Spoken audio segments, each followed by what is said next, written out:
शं वरुणः शन्नो भवत्वर्यमा शन्न इन्द्रो बृहस्पतिः शन्नो विष्णुरुक्रमः ॐ शान्ति शान्ति शान्तिः।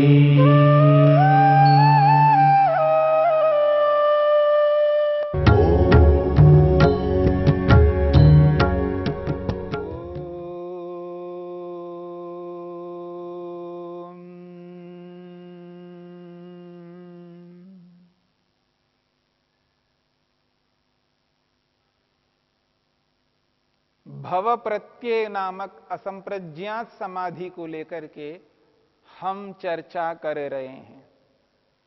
ये जो भव प्रत्यय नामक असंप्रज्ञात समाधि प्राप्त होगी वो दो प्रकार के ऐसे योगियों को प्राप्त हो रही है, जो एक विदेह नामक योगी है और दूसरा प्रकृति लय नामक योगी है। विदेह नामक योगी को भव प्रत्यय नामक समाधि प्राप्त हो रही है। विदेह को विदेह इसलिए कहते हैं क्योंकि शरीर में रह करके भी आत्मा अपने आप को शरीर से भिन्न अनुभव करता है। इंद्रियों के साथ में रह करके भी आत्मा अपने आप को इंद्रियों से भिन्न अनुभव करता है। मन के साथ में रहता हुआ भी आत्मा अपने आप को मन से भिन्न अनुभव करता है। अहंकार के साथ में रहता हुआ भी आत्मा अपने आप को उस अहंकार से भिन्न अनुभव करता है। महतत्व रूपी बुद्धि के साथ में रहता हुआ भी आत्मा अपने आप को उस महतत्व से अलग अनुभव करता है। और ये जो शरीर, इंद्रियां, मन, बुद्धि जिनसे उत्पन्न होते हैं वो सत्व रज तम और ये समस्त पदार्थ, इन सब से, इन जड़ पदार्थों से अपने आप को अलग मानता है। शरीर में रह करके भी शरीर से भिन्न अनुभव करना ही विदेह का अभिप्राय है। ऐसा व्यक्ति इस भव प्रत्यय नामक असंप्रज्ञात समाधि को प्राप्त होता है।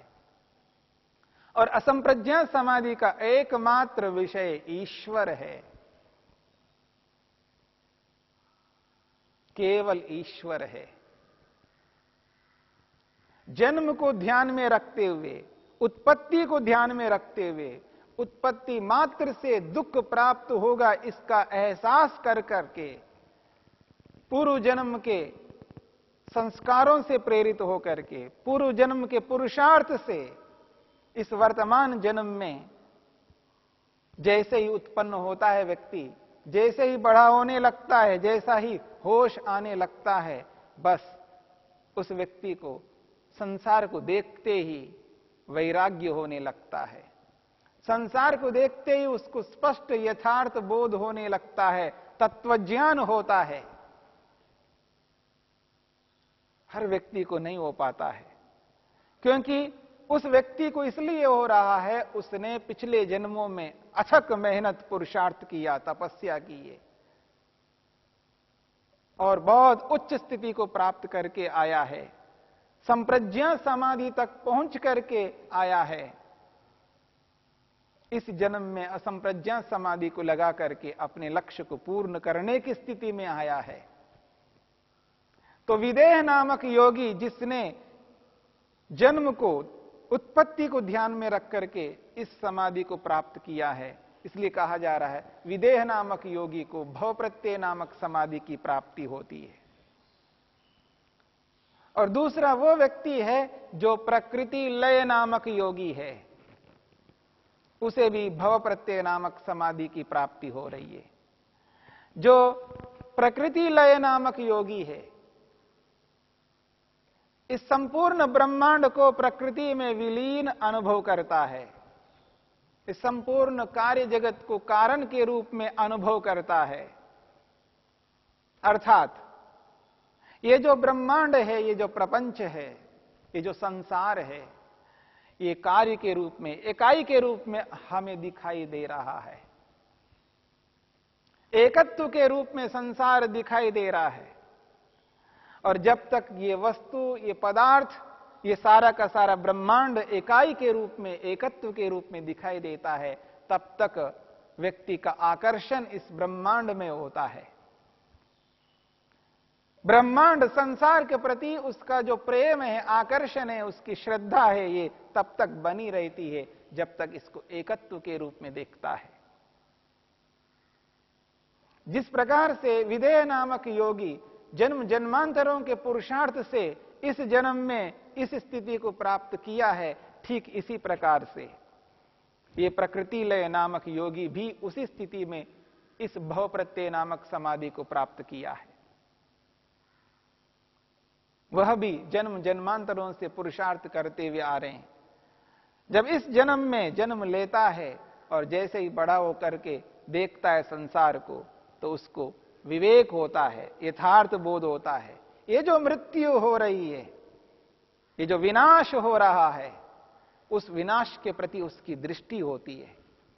क्यों ये विनष्ट हो रहा है, क्यों जा रहा है, उसके विनाश को देख करके डर लगने लगता है, भय होने लगता है कि मेरा भी विनाश तो नहीं होगा।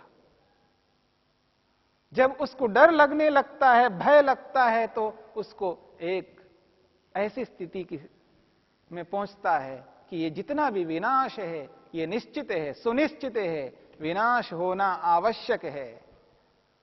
ये सब नष्ट होने वाले हैं, मेरा शरीर भी नष्ट होने वाला है, मेरा शरीर भी नष्ट होगा।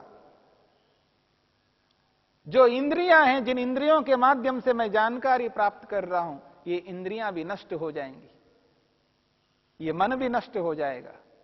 जो अनुभव कराने वाला अहंकार है, अहम की अनुभूति कराने वाला ये जो अहंकार है, मैं का एहसास कराने वाला ये जो अहंकार है, ये भी नष्ट होने वाला है। जो आज मैं निर्णय कर रहा हूं, जिस बुद्धि को लेकर के, जिस महतत्व को लेकर के, वो महतत्व भी नष्ट होने वाला है। संसार का प्रत्येक पदार्थ उसको यही दिखाई देता है, ये नष्ट होने वाले हैं। आज नहीं तो कल ये समस्त पदार्थ विनाश को प्राप्त होंगे, प्रलय हो जाएगा। बस उसकी दृष्टि प्रलय के प्रति है। तो धीरे धीरे संसार के प्रति जो आकर्षण है वो घटता रहता है।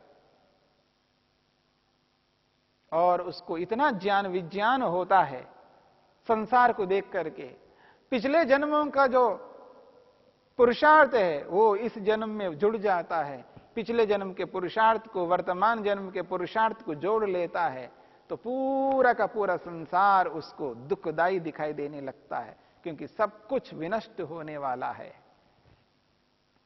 इस विनाश को देख करके उसको वैराग्य होता है। संसार के वस्तु मात्र उसको दुखदाई दिखाई देने लगती है। बस उसको इस संसार से वैराग्य हो जाता है, पर वैराग्य को प्राप्त कर लेता है। अब वो व्यक्ति संपूर्ण संसार को एक प्रकार से मृत्यु के मुख में देखता है। इस पूरे ब्रह्मांड को मृत्यु के मुख में देखता है, विनाश होता हुआ देखता है। बस वो प्रलय अवस्था का संपादन करता है, यानी बौद्धिक स्तर पर बुद्धिपूर्वक इस संपूर्ण कार्य जगत को कारण में परिवर्तित करता है। प्रलय जब होना है तब होगा।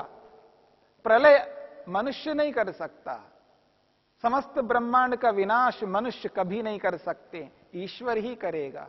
जब उसका समय आएगा तब ईश्वर अवश्य करेगा। यहां पर योगी प्रलय कर रहा है, लेकिन बाहर से नहीं, बुद्धि से कर रहा है। बुद्धि में उसको प्रलय के रूप में अनुभव कर रहा है।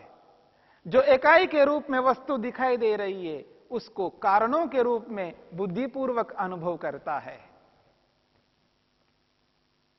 जैसे उदाहरण के लिए एक ग्लास है, कांच का है, इकाई के रूप में वो दिखाई दे रहा है।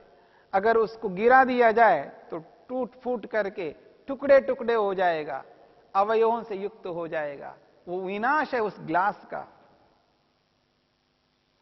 जब इकाई के रूप में होता है तो उसके प्रति आकर्षण होता है, जब टुकड़े हो जाएंगे तो वो आकर्षण समाप्त हो जाता है। कोई मनुष्य है जो सुंदर दिखाई दे रहा है, एक इकाई के रूप में दिखाई दे रहा है, इसलिए उसके प्रति आकर्षण होता है। और जब वो इकाई रूपी वस्तु बिखर जाए, टुकड़े हो जाए, टूट फूट जाए, हाथों को अलग कर दो, चेहरे को काट पीट करके अलग कर दो, तो बौद्धिक स्तर पर जब उन सब इकाई को अवयवों के रूप में देखता है व्यक्ति, बुद्धिपूर्वक देखता है, बौद्धिक स्तर से देखता है, तो उस वस्तु के प्रति आकर्षण समाप्त हो जाता है। जो हमारे मन में संसार बसा हुआ है, यह संसार तब तक बसा हुआ रहेगा जब तक ये इकाई के रूप में दिखाई देता है। जैसे ही ये अवयवों के रूप में दिखाई देने लग जाए तो संसार के प्रति जो आकर्षण है वो समाप्त हो जाएगा। तो बुद्धिपूर्वक बौद्धिक स्तर से व्यक्ति समस्त इकाई वाले पदार्थों को अवयवों के रूप में अनुभव करता है। यही प्रलय है, यही प्रलय अवस्था का संपादन है। संपूर्ण ब्रह्मांड को बुद्धि में उसको अवयवों के रूप में अनुभव करना ही प्रलय अवस्था का संपादन है। बौद्धिक स्तर पर संपूर्ण कार्य जगत को कारण के रूप में अनुभव करना, बौद्धिक स्तर पर अनुभव करना, इसी का नाम प्रलय अवस्था का संपादन है। समस्त कार्य जगत को कारणों के रूप में परिवर्तित करके बुद्धिपूर्वक देखता है। ऐसी स्थिति में संसार के प्रति सारा का सारा आकर्षण समाप्त हो जाता है। ये जो संसार है ग्राह्य के रूप में ग्रहण करने के योग्य में, भोग्य के रूप में जो दिखाई दे रहा है, ये भोग्य नहीं रहता। ये ग्राह्य अपनाने योग्य नहीं रहता। जब संसार के समस्त पदार्थ जब ग्राह्य नहीं रहे, बौद्धिक स्तर पर सबको कारणों के रूप में परिवर्तित कर देता है, तो उसके सामने कोई वस्तु नहीं रहती है। जब कोई वस्तु के रूप में नहीं रहती है तो उसका मन उन वस्तुओं में कैसा जाएगा, किस प्रकार जाएगा? कोई वस्तु इकाई के रूप में नहीं है, तब उसके सामने और कोई वस्तु नहीं रहती है, केवल ईश्वर ही रहता है। ईश्वर ही उसको इकाई के रूप में दिखाई देता है। ईश्वर ही उसके लिए ग्राह्य बन जाता है। ऐसी स्थिति में गुण वैतृष्ण्यम की स्थिति आ जाती है। संपूर्ण ब्रह्मांड के पदार्थों के प्रति आकर्षण समाप्त हो जाता है, तृष्णा समाप्त हो जाती है, परवैराग्य की प्राप्ति होती है और संप्रज्ञात समाधि से ऊपर उठ करके असंप्रज्ञात समाधि में प्रवेश करता है, यानी असंप्रज्ञात समाधि की प्राप्ति होती है, ईश्वर का दर्शन होता है। ये मृत्यु को ध्यान में रख करके, विनाश को ध्यान में रख करके, अवयवों को ध्यान में रख करके जो व्यक्ति चलता है, ऐसे व्यक्ति को प्रकृति लय योगी कहते हैं। यानी संपूर्ण कार्य जगत को प्रकृति में लय करता है, विलय करता है। ऐसा करने वाले योगाभ्यासी को प्रकृति लय योगी कहते हैं। ऐसे योगी को भव प्रत्यय नामक असंप्रज्ञात समाधि की प्राप्ति होती है। यानी जो समाधि उसको लगी है वो असंप्रज्ञात समाधि, उस समाधि का नाम दिया है भव प्रत्यय नामक असंप्रज्ञात समाधि। क्योंकि वो भव, संसार में वो घटित हो रही है, जो मृत्यु हो रही है, जो विनाश हो रहा है, उस विनाश के आधार पर जब उसको समाधि लग रही है, इसलिए उसका नाम है भव प्रत्यय नामक असंप्रज्ञात समाधि। दो प्रकार के योगी, एक विदेह नामक और एक प्रकृति लय नामक योगी। इन दोनों प्रकार के योगियों को भव प्रत्यय नामक असंप्रज्ञात समाधि की प्राप्ति हो रही है। दोनों में अंतर, एक की दृष्टि जन्म के प्रति है, दूसरे की दृष्टि मृत्यु के प्रति है। जन्म मुख्य है, मृत्यु तो उसके साथ जुड़ी हुई है, क्योंकि जन्म हुआ तो मृत्यु भी होगी, यह निश्चित है। पर उसकी मुख्य दृष्टि जन्म पर है। जन्म दुख का कारण है, बस यही दिखता है उसको। जन्म मात्र दुख का कारण है। क्या है? जन्म मात्र दुख का कारण है। इसलिए जन्म को ध्यान में रख करके उसको यह स्थिति प्राप्त हो रही है। और दूसरे प्रकार के योगी को मृत्यु उसके लिए मुख्य है, विनाश उसके लिए मुख्य है। ये जो विनाश है ये दुख का कारण है, ये जो मृत्यु है ये दुख का कारण है। एक की दृष्टि जन्म है और एक की दृष्टि मृत्यु है, और ये दोनों घटित हो रहे हैं संसार में। ये दोनों निरंतर घटित हो रहे हैं। एक ओर जन्म हो रहा है, दूसरी ओर मृत्यु हो रही है। एक समय में, एक काल में, एक क्षण में मृत्यु हो रही है, उसी क्षण में जन्म हो रहा है। एक ओर जन्म है, एक ओर मृत्यु है। ये निरंतर घटित हो रहे हैं। एक व्यक्ति जन्म को ध्यान में रख करके उद्यम पुरुषार्थ कर रहा है, और दूसरा व्यक्ति मृत्यु को ध्यान में रख करके उद्यम पुरुषार्थ कर रहा है। एक व्यक्ति शरीर में रह करके इंद्रियों के साथ, मन के साथ, अहंकार बुद्धि के साथ रह करके भी उनसे अपने आप को अलग मानता है, विदेह की स्थिति में पहुंच जाता है। शरीर में रह करके भी अपने आप को, आत्मा को शरीर से भिन्न अनुभव करता है। वो है विदेह नामक योगी, जिसको भव प्रत्यय नामक असंप्रज्ञा समाधि मिल रही है। एक संपूर्ण ब्रह्मांड को जो कार्य के रूप में, इकाई के रूप में दिखाई दे रहा है, उस संपूर्ण ब्रह्मांड को उसके कारण सत्वर स्तंभ में विलीन अनुभव करता है। यानी कार्य जगत को कारणों के रूप में एहसास करता है, इकाई को अवयवों के रूप में अनुभव करता है। यही प्रकृति लय नामक योगी का, प्रकृति लय नामक योगी को प्राप्त होने वाली असंप्रज्ञा समाधि है, भव प्रत्यय। तो भव प्रत्यय नामक असंप्रज्ञा समाधि इन दोनों प्रकार के योगियों को प्राप्त हो रही है। इसलिए महर्षि पतंजलि कहते हैं, भव प्रत्ययो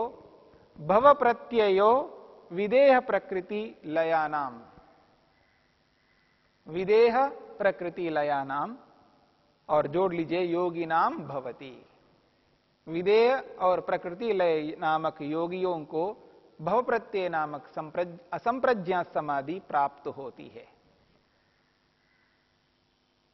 ये असंप्रज्ञा समाधि का एक उपाय है भव प्रत्यय। दूसरा उपाय है उपाय प्रत्यय, उसकी चर्चा हम करेंगे। ओ